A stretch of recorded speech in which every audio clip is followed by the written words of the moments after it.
Of course, there was nobody for us to play with on a big half moon. We just had to make the most of each other, and we did. We live on a big half moon island. We're Father and Claude and I and Aunt Esther and Mimi and Dick. It used to be only Father and Claude and I. It is all on account of the kite that there are more of us. This is what I want to tell you about.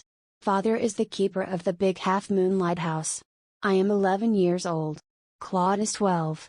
In winter, when the harbor is frozen over, we all move over to the mainland. As soon as spring comes, back we sail to our own dear island. The funny part used to be that people always pitied us when the time came for us to return. They said we must be so lonesome over there, with no other children near us. Of course Claude and I would have liked to have someone to play with us. It is hard to run pirate caves and things like that with only two. But we used to quarrel a good deal with the mainland children in winter. So it was perhaps just as well that there were none of them on the big half moon. Claude and I never quarreled. To be sure, Father didn't seem to have any relations except us. This used to puzzle Claude and me.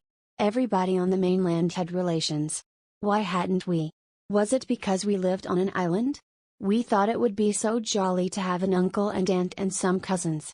Once we asked Father about it, but he looked so sorrowful that we wished we hadn't. He said it was all his fault.